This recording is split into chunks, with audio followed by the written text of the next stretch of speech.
The precipitating event that brought me here was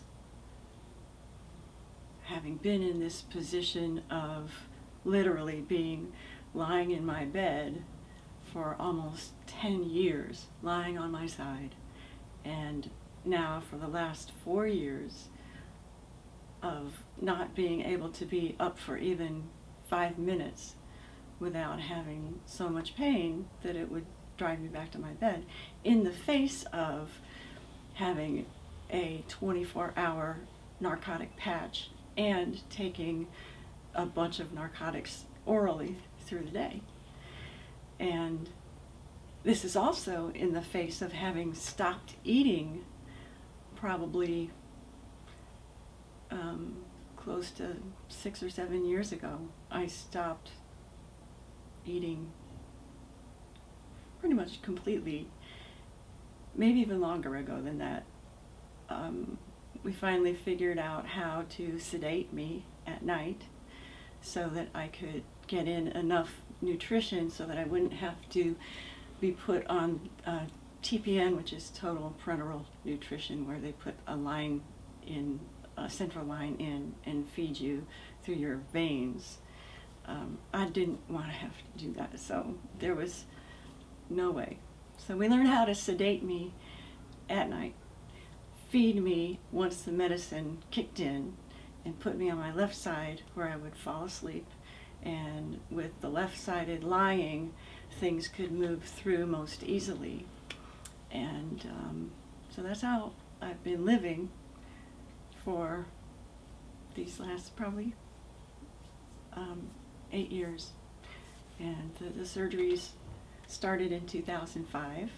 And all this time, my body is making adhesions, and I didn't even know it, because adhesions are talked about so little in the medical community. And that's the most frustrating thing, is what I know now. If I had known such a long time ago, this would have been a whole different ball game.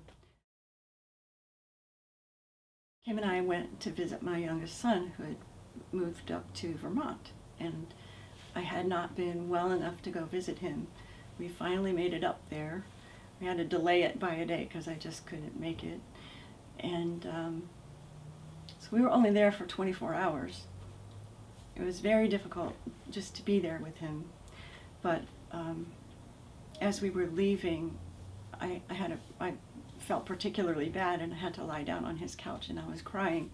And this is my son, who kept me alive by being there with me from the time he was 14 until now he's 24.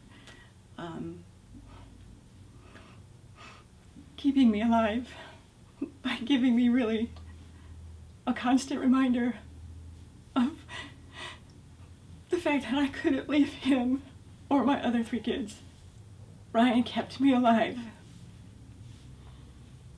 And I'm lying on the couch crying, and he just didn't know what to do. He couldn't do anything. He's 24 now, and he didn't know how to comfort his mom anymore. So I sent him a message the next day. I said, "I'm so sorry that it was so hard for you yesterday." He said, "It's okay, Mom. I know that you're trying, but there's just one thing that I want you to do. I want you to get well, because I want my mom back."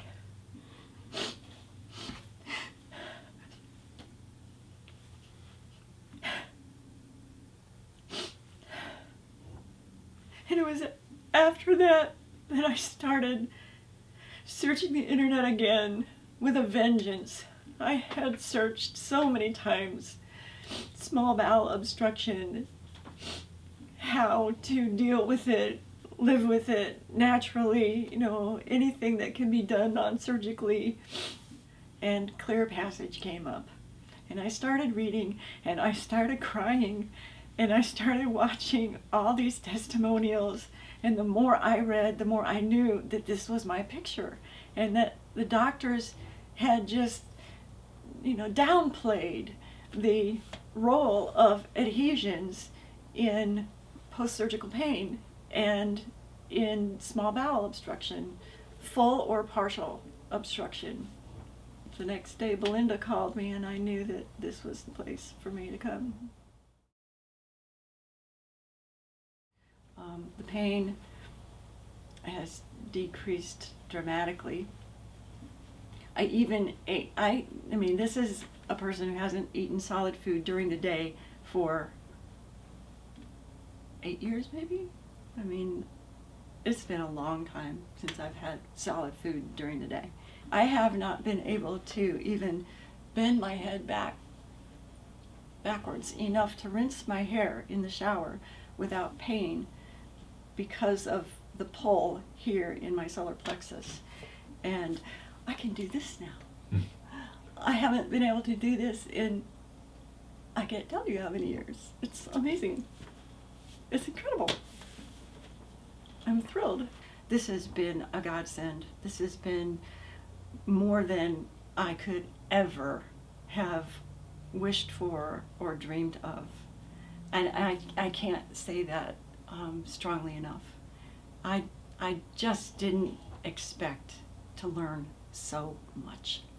I have the tools, and Kim and I have the skills now, that it's going to be a continual road to keeping me maintained and constantly getting better.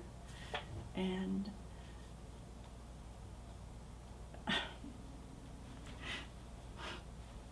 I have my life back. I'm going to be able to have grandchildren and not just watch them.